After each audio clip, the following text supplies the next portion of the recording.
कि आपके पुराणों में लिखा है कि एक कोई ब्रह्म हत्या कर दे, वह जीव हत्या ब्रह्म हत्या कर दे। ब्रह्म हत्या मीन किसी साधक की, कोई भक्त की मृत्यु कर दे, उसको लिखा बहुत घना पाप है, इतने मंत्र जाप करे, इतना से गौदान कर दे, इतना से कर दे।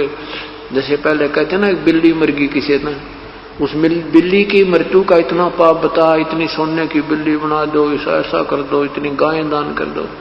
परमात्मा कहते हैं ये तो कहन सुनन की बातें हैं, तो वो पाप तो भाई तुम्हारे संस्कार, तुम्हारे थ्योरी के अनुसार तो कट ही नहीं सकता, दोनों ही भोगने होते हैं। तो क्या बताते हैं, 70 ब्राह्मण की है हत्या, जो चौका तुम देवो नद्या।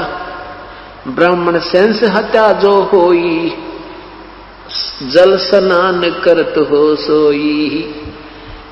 70 ब्राह्मण की प्रतिदिन हत्या तुम करते हो, जो ये चौका लीपते हो, ये स्थान लीप कर फिर वहां भोजन बनाते हो, उसमें इतना पाप एक समय होता जैसे 70 ब्राह्मण की हत्या कर दी हो। ब्राह्मण यानी साधक भक्त की।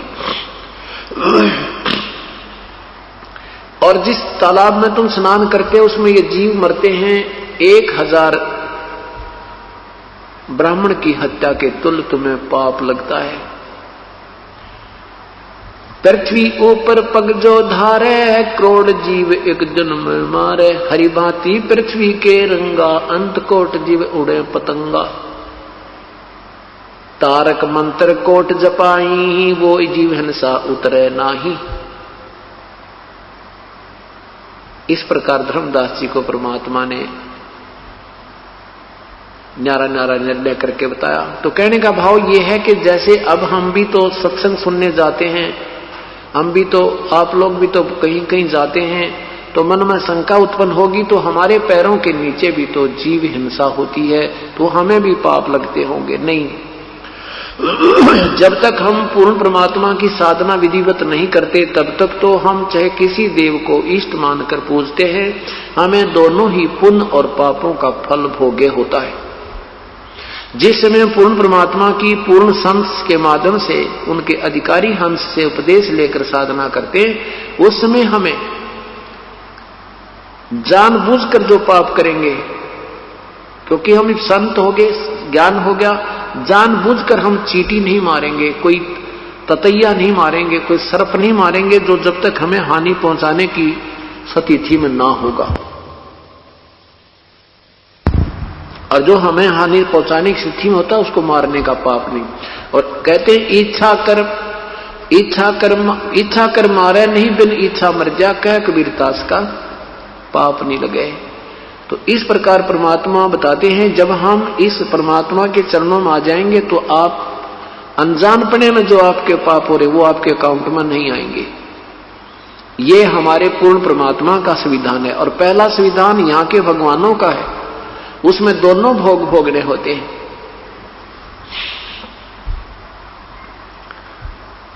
इस प्रकार धर्मदास जी को वो तत्व ज्ञान समझाया तो धर्मदास जी बड़े प्रभावित हुए। परमात्मा को काशी बनारस में भी देखा और परमात्मा को सतलोक में भी देखा।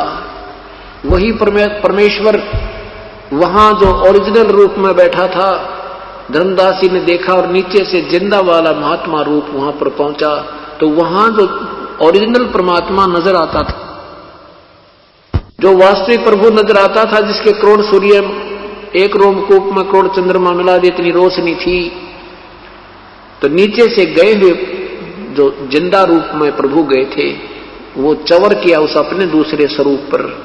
फिर वो खड़ा हो गए जो और तख्त पर बैठे थे प्रभु, और जिंदा वाला रूप वहां विराजमान हो गया था तख्त के ऊपर। उसके बाद वो ओरिजिनल शरीर जिंदा वाले शरीर में समा गए थे और चवर स्वयं हो रहा था, तो वो अकेले जिंदा वाला रूप ही तख्त पर विराजमान थे सतलोक में, उस अरस पुरुष पर श्वेत गुम्मट है जहां सतगुरु का डेरा। तब धर्मदास ने कहा था, हे भगवान आप कुल मालिक आए हो, आप स्वयं प्रभु हो। तो तब परमेश्वर से पूछा, हे मालिक हे परमात्मा, आपने कैसे मेहर करी हमारे ऊपर, हम तो आपसे बहुत नाराज, हम आपके साथ बहुत बदतमीजी करके आए हैं मेरे मालिक। हमने ऐसी भयंकर गलती की है कि वो अक्षमा योग्य नहीं है। हे परमात्मा, मेरे जैसे पापी को आपने कैसे आन संभाला। तो परमात्मा ने क्या कहा, धर्मदास तुम मेरे बच्चे हो, काल ने तुम्हें नाना वर्गों में बांट दिया है, कोई हिंदू बना दिया, कोई मुसलमान बना दिया, कोई सिख बना दिया, कोई ईसाई बना दिया। तुम मेरे बच्चे हो, मेरी आत्मा हो। द्वापर तक कोई मजहब नहीं, कोई धर्म नहीं था, केवल एक ही धर्म था। कलयुग में परमात्मा ने हमें पार करना था, काल ने पहले जाल रच दिया, भयंकर जाल रच दिया। हम अलग अलग पंथों में बांट दिए, अलग अलग धर्म बना दिए और एक दूसरे के दुश्मन बना दिए। ये काल की सुनियोजित चाल थी। कैसे थी तो परमात्मा ने बताया कि धर्मदास, मैं आज ही नहीं आया हूं, मैं चारों युगों में आता हूं। सतयुग में मेरा नाम सत्सुकृत रहता है, त्रेता में मेरा नाम मुनिंदर होता है, द्वापर में मेरा नाम करुणा में होता है और कलयुग में मेरा ओरिजिनल नाम होता है, जो वेदों से भी पूर्व मेरा वास्तविक नाम है, उसी नाम से मैं आता हूं।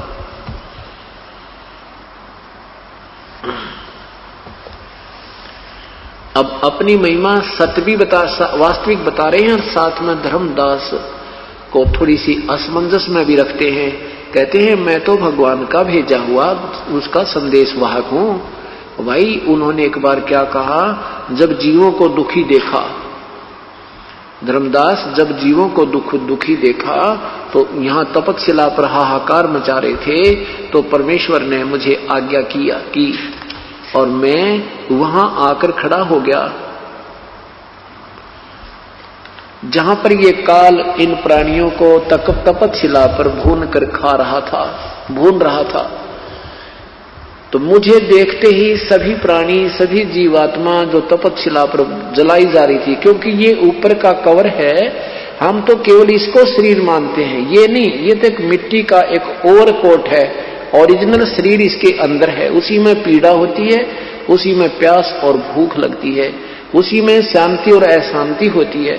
मृत्यु के उपरांत इस 5 तत्वों के शरीर को कोई फूंकता है, गाड़ता है, कुछ करो, काटो चाहे पीटो, इसको कोई पीड़ा नहीं, क्योंकि वो आत्मा, वो ओरिजिनल शरीर निकल गया इसमें से। और उसी को दुख होता है, उस सूक्ष्म शरीर को तपतशिला पर डाला जाता है और वहां तपतशिला के ऊपर 1 लाख जीवों का नित्य ऐसे भून कर उनमें से वो रस निकालता है, ये काल द्रव निकालता है, वासना निकालता है। जैसे इस मन जो है ये काल का एजेंट है, उसका भेज छोड़ा हुआ एलिमेंट है। ये क्या करता है कि जीव को चटपटे आहार, खाना पीना, मीठा, एक आटे के 25 आइटम बना लेगा जब इसके आनंद आवे, और फिर बीड़ी पीना, तम्बाकू खाना, पान खाना, शराब पीना, मांस खाना, ये इसकी और गंदी आदत मन की है। और ये ज्यादा स्वाद इसलिए करवाता है कि फिर इस सूक्ष्म शरीर में वो वासना ज्यादा मिल जाती है और फिर उसका अंश निकलता है तपतशिला पर, इसमें घना आनंद आता है। जो ज्यादा विकार करते हैं उनको खाता है तो इसको ज्यादा आनंद आता है।